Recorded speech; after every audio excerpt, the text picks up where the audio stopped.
ಲೋಕಸಭೆಯಲ್ಲಿ ಅಮಿತ್ ಶಾ ವಕ್ಫ್ ತಿದ್ದುಪಡಿ ಮಸೂದೆ ಬಗ್ಗೆ ಮಾತನಾಡಿದ್ದಾರೆ. ಕರ್ನಾಟಕದ ವಿಜಯಪುರದ ರೈತರ ಹೋರಾಟವನ್ನ ಪ್ರಸ್ತಾಪ ಮಾಡಿದ್ದಾರೆ. ಸಾಕಷ್ಟು ಖಡಕ್ ಆದಂತ ಮಾತುಗಳಲ್ಲಿ ವಕ್ಫ್ ಮಸೂದೆಯ ಕುರಿತಾಗಿ ಅಮಿತ್ ಶಾ ತಮ್ಮ ಅಭಿಪ್ರಾಯವನ್ನ ಮಂಡಿಸಿದ್ರು. ವಿಜಯಪುರದ ರೈತರ ಹೋರಾಟದ ವಿಚಾರವನ್ನ ಕೂಡ ಪ್ರಸ್ತಾಪ ಮಾಡಿದ್ರು. ರೈತ ಹೋರಾಟವನ್ನ ಅಮಿತ್ ಶಾ ಪ್ರಸ್ತಾಪ ಮಾಡಿದ್ದು ಖುಷಿ ತಂದಿದೆ ಅಂತ ರಿಪಬ್ಲಿಕ್ ಕನ್ನಡಕ್ಕೆ ವಿಜಯಪುರದ ರೈತರು ಹೇಳಿಕೆ ಕೊಟ್ಟಿದ್ದಾರೆ. ವಕ್ಫ್ ವಿಚಾರದಲ್ಲಿ ಅಮಿತ್ ಶಾ ಲೋಕಸಭೆಯಲ್ಲಿ ಖಡಕ್ ಆಗಿ ಮಾತನಾಡಿದ್ರು, ಸತತವಾಗಿ ಮಾತನಾಡಿದ್ರು. ಚಾಟಿ ಏಟಿನಂತಿತ್ತು ಅವರ ಮಾತುಗಳು. ಜೊತೆಗೆ ಇಡೀ ಎಲ್ಲೆಲ್ಲಿ ವಕ್ಫ್ ಸಮಸ್ಯೆಗಳು ಉಂಟಾಗಿದೆ, ವಿವಾದ ಉಂಟಾಗಿದೆ, ಅದೆಲ್ಲವನ್ನು ಹೇಳ್ತಾ ಇದ್ರು. ಬಹಳ ಪ್ರಮುಖವಾಗಿ ಅಮಿತ್ ಶಾ ಕರ್ನಾಟಕದ ವಿಜಯಪುರದ ರೈತರು ಏನು ಕಷ್ಟಪಡ್ತಾ ಇದ್ರು, ರಿಪಬ್ಲಿಕ್ ಕನ್ನಡ ಇದನ್ನ ಬಹಳ ಹೈಲೈಟ್ ಮಾಡಿತ್ತು. ವೀಕ್ಷಕರೇ, ಅಭಿಯಾನವನ್ನೇ ಮಾಡಿದ್ವಿ ನಾವು, 1 ತಿಂಗಳ ಅಭಿಯಾನ.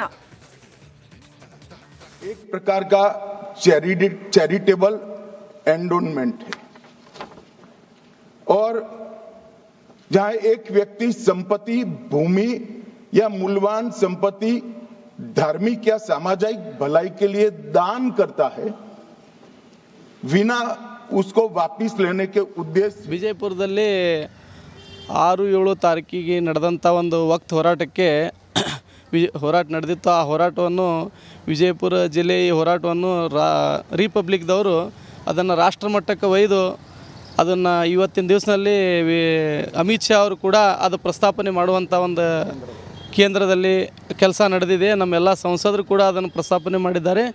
ಎಲ್ಲರಿಗೂ ಕೂಡ ಈ ಧನ್ಯವಾದಗಳನ್ನು ಹೇಳ್ತೇವೆ. ಅಕ್ಟೋಬರ್ 7 ಮತ್ತು 8ರಂದು ವಕಫ್ ಸಚಿವರಾದಂಥ ಜಮೀರ್ ಅಹಮದ್ ಖಾನ್ ಅವರು ವಿಜಯಪುರಕ್ಕೆ ಬಂದು ಹೋದ ನಂತರ ಇಲ್ಲಿಯ ರೈತರ ಉತ್ತಾರೆಗಳಲ್ಲಿ ಏಕಾಏಕಿ ವಕಫ್ ಆಸ್ತಿ ಅಂಥೇಳಿ ಏನು ಮುದ್ರಣಗೊಂಡಂಥ ಉತ್ತಾರೆಗಳನ್ನು ರೈತರ ಕೈಗೆ ಬಂದಂಥ ಸಂದರ್ಭದಲ್ಲಿ ಎಲ್ಲ ರೈತರು ದಿಗ್ಭ್ರಮೆಯಾದಂಥ ಒಂದು ಸನ್ನಿವೇಶ ನಡೀತು. ಆ ಸಂದರ್ಭದಲ್ಲಿ ಕರ್ನಾಟಕ ರಾಜ್ಯ ರೈತ ಸಂಘ ಹಾಗೂ ಹಸಿರು ಸೇನೆ ವತಿಯಿಂದ ಅಕ್ಟೋಬರ್ 31ನೇ ತಾರೀಕು ಅಂದರೆ ದೀಪಾವಳಿಯನ್ನು ನಾವು ಕರಾಳ ಕತ್ತಲೆಯಲ್ಲಿ ದೀಪಾವಳಿ ಅಂಥೇಳಿ ವಿಜಯಪುರ ಜಿಲ್ಲೆಯ ರೈತರ ಪಾಲಿಗೆ ಈ ವರ್ಷ ಒಟ್ಟಾರೆಯಾಗಿ ಒಂದು ಬೆಳಕಿನ ಹಬ್ಬ ಇಲ್ಲ ಅಂಥೇಳಿ ನಾವು ದೊಡ್ಡ ಮಟ್ಟದ ಒಂದು ಹೋರಾಟವನ್ನು ಮಾನ್ಯ ಜಿಲ್ಲಾಧಿಕಾರಿಗಳ ಕಚೇರಿ ಮುಂದೆ ಹಾಕ್ಕೊಂಡಿದ್ದೆವು. ಆ ಹೋರಾಟದ ಪ್ರತಿಫಲವಾಗಿ ಆವತ್ತಿನ ದಿನ ಎಲ್ಲ ಸಂಘ ಸಂಘಟನೆಯವರು ಆಮೇಲೆ ಪಕ್ಷದವರು ಕೂಡ ಈ ಒಂದು ಹೋರಾಟಕ್ಕೆ ಬೆಂಬಲ ಸೂಚಿಸಿದರು. ಆ ಸಂದರ್ಭದಲ್ಲಿ ನಮ್ಮ ಸಂಸದರಾದಂಥ ಪ್ರಹ್ಲಾದ್ ಜೋಶಿಯವರು ಇರ್ಬೋದು, ಅದೇ ರೀತಿಯಾಗಿ ರಮೇಶ್ ಜಿಗಜಿಣಗಿ ಅವರು ಇರ್ಬೋದು, ಅದೇ ರೀತಿಯಾಗಿ ಗೋವಿಂದ ಕಾರಜೋಳ ಅವರು ಇರ್ಬೋದು, ಇನ್ನು ಚಲವಾದಿ ನಾರಾಯಣಸ್ವಾಮಿ ಅವರು ಕೂಡ ಒಂದು ಹೋರಾಟಕ್ಕೆ ಬಂದು ಬೆಂಬಲವನ್ನು ವ್ಯಕ್ತಪಡಿಸಿದರು. ಆ ಸಂದರ್ಭದಲ್ಲಿ JPC ಕಮಿಟಿಯ ಅಧ್ಯಕ್ಷರು ಕೂಡ ವಿಜಯಪುರಕ್ಕೆ ಆಗಮಿಸಿ ಈ ಒಂದು ರೈತರ ಹೋರಾಟದ ಅಳಲನ್ನು ಕೂಡ ಅವರು ಆಲಿಸಿ ಹೋಗಿದ್ದರು. ಅದೇ ರೀತಿಯಾಗಿ ಆರ್ ನ್ಯೂಸ್ನ ಅಂದರೆ ರಿಪಬ್ಲಿಕ್ ನ್ಯೂಸ್ನ ಇಳಿಯಾಗಿ ಪ್ರತಿಯೊಂದು ವಿಷಯವನ್ನು ಎಲ್ಲ ಈ ಭಾಗದ ರೈತರ ಅನ್ಯಾಯಕ್ಕೊಳಗಾದಂಥ ರೈತರ ಮನೆಗೂ ಹೋಗಿ ಹೊಲಗಳಿಗೆ ಹೋಗಿ ಯಾವ್ಯಾವ ರೈತರಿಗೆ ಅನ್ಯಾಯ ಆಗದ ಅಂಥೇಳಿ ಎಳೆಯಾಗಿ ಬಿಚ್ಚಿಟ್ಟಂಥ ಒಂದು ಉದಾಹರಣೆ ಕೂಡ ಇವತ್ತಿನ ದಿನ ಅಮಿತ್ ಶಾ ಅವರು ಪ್ರಸ್ತಾವಪಡಿಸಿದ್ದಾರೆ. ಆ ಎಲ್ಲ ಒಂದು ಹೋರಾಟದ ಪ್ರತಿಫಲವಾಗಿ ಎಲ್ಲ ಮಾಧ್ಯಮ ಕೂಡ ದೇಶ ವಿದೇಶಗಳಲ್ಲಿ ಬಿತ್ತರಿಸಿದ ಒಂದು ಪ್ರತಿಫಲವಾಗಿ ಇವತ್ತಿನ ದಿನ ಎಲ್ಲ ರೈತರಿಗೂ ಒಂದು ದೊಡ್ಡ ಮಟ್ಟದ ಜಯ ಸಿಕ್ಕಂಗಾಗಿದೆ. ಆ ನಿಟ್ಟಿನಲ್ಲಿ ಇವತ್ತಿನ ದಿನ ಲೋಕಸಭೆಯಲ್ಲಿ ಅಮಿತ್ ಶಾ ವಕ್ಫ್ ತಿದ್ದುಪಡಿ ಮಸೂದೆ ಬಗ್ಗೆ ಮಾತನಾಡಿದ್ದಾರೆ. ಕರ್ನಾಟಕದ ವಿಜಯಪುರದ ರೈತರ ಹೋರಾಟವನ್ನ ಪ್ರಸ್ತಾಪ ಮಾಡಿದ್ದಾರೆ. ಸಾಕಷ್ಟು ಖಡಕ್ ಆದಂತ ಮಾತುಗಳಲ್ಲಿ ವಕ್ಫ್ ಮಸೂದೆಯ ಕುರಿತಾಗಿ ಅಮಿತ್ ಶಾ ತಮ್ಮ ಅಭಿಪ್ರಾಯವನ್ನ ಮಂಡಿಸಿದ್ರು. ವಿಜಯಪುರದ ರೈತರ ಹೋರಾಟದ ವಿಚಾರವನ್ನ ಕೂಡ ಪ್ರಸ್ತಾಪ ಮಾಡಿದ್ರು. ರೈತ ಹೋರಾಟವನ್ನ ಅಮಿತ್ ಶಾ ಪ್ರಸ್ತಾಪ ಮಾಡಿದ್ದು ಖುಷಿ ತಂದಿದೆ ಅಂತ ರಿಪಬ್ಲಿಕ್ ಕನ್ನಡಕ್ಕೆ ವಿಜಯಪುರದ ರೈತರು ಹೇಳಿಕೆ ಕೊಟ್ಟಿದ್ದಾರೆ.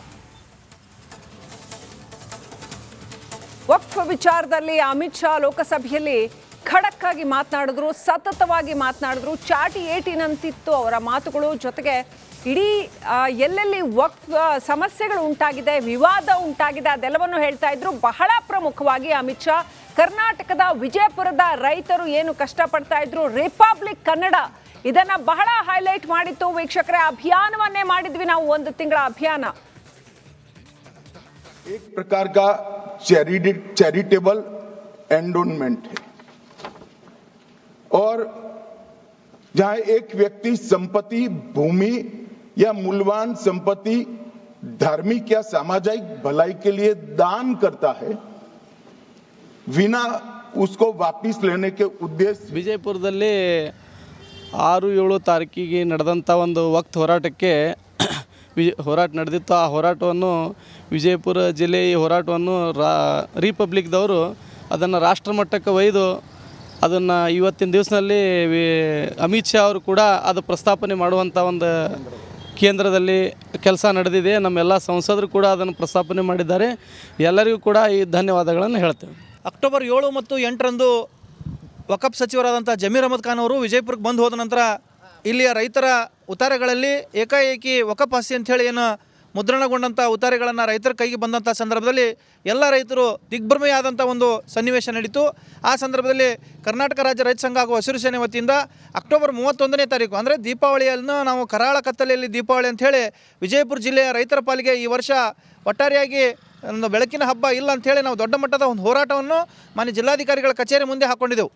ಆ ಹೋರಾಟದ ಪ್ರತಿಫಲವಾಗಿ ಆವತ್ತಿನ ದಿನ ಎಲ್ಲ ಸಂಘ ಸಂಘಟನೆಯವರು ಆಮೇಲೆ ಪಕ್ಷದವರು ಕೂಡ ಈ ಒಂದು ಹೋರಾಟಕ್ಕೆ ಬೆಂಬಲ ಸೂಚಿಸಿದರು.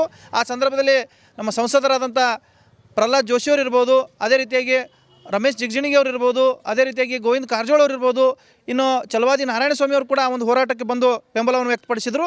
ಆ ಸಂದರ್ಭದಲ್ಲಿ JPC ಕಮಿಟಿಯ ಅಧ್ಯಕ್ಷರು ಕೂಡ ವಿಜಯಪುರಕ್ಕೆ ಆಗಮಿಸಿ ಈ ಒಂದು ರೈತರ ಹೋರಾಟದ ಅಳಲನ್ನು ಕೂಡ ಅವರು ಆಲಿಸಿ ಹೋಗಿದ್ದರು. ಅದೇ ರೀತಿಯಾಗಿ ಆರ್ ನ್ಯೂಸ್ನ ಅಂದರೆ ರಿಪಬ್ಲಿಕ್ ನ್ಯೂಸ್ನ ಇಳಿಯಾಗಿ ಪ್ರತಿಯೊಂದು ವಿಷಯವನ್ನು ಎಲ್ಲ ಈ ಭಾಗದ ರೈತರ ಅನ್ಯಾಯಕ್ಕೊಳಗಾದಂಥ ರೈತರ ಮನೆ ಮನೆಗೂ ಹೋಗಿ ಹೊಲಗಳಿಗೆ ಹೋಗಿ ಯಾವ್ಯಾವ ರೈತರಿಗೆ ಅನ್ಯಾಯ ಆಗದ ಅಂಥೇಳಿ ಎಳೆಯಾಗಿ ಬಿಚ್ಚಿಟ್ಟಂಥ ಒಂದು ಉದಾಹರಣೆ ಕೂಡ ಇವತ್ತಿನ ದಿನ ಅಮಿತ್ ಶಾ ಅವರು ಪ್ರಸ್ತಾವಪಡಿಸಿದ್ದಾರೆ. ಆ ಎಲ್ಲ ಒಂದು ಹೋರಾಟದ ಪ್ರತಿಫಲವಾಗಿ ಎಲ್ಲ ಮಾಧ್ಯಮ ಕೂಡ ದೇಶ ವಿದೇಶಗಳಲ್ಲಿ ಬಿತ್ತರಿಸಿದ ಒಂದು ಪ್ರತಿಫಲವಾಗಿ ಇವತ್ತಿನ ದಿನ ಎಲ್ಲ ರೈತರಿಗೂ ಒಂದು ದೊಡ್ಡ ಮಟ್ಟದ ಜಯ ಸಿಕ್ಕಂಗಾಗಿದೆ.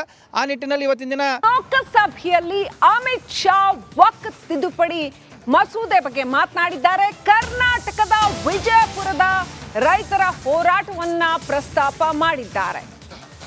ಸಾಕಷ್ಟು ಖಡಕ್ ಆದಂತ ಮಾತುಗಳಲ್ಲಿ ವಕ್ಫ್ ಮಸೂದೆಯ ಕುರಿತಾಗಿ ಅಮಿತ್ ಶಾ ತಮ್ಮ ಅಭಿಪ್ರಾಯವನ್ನ ಮಂಡಿಸಿದ್ರು.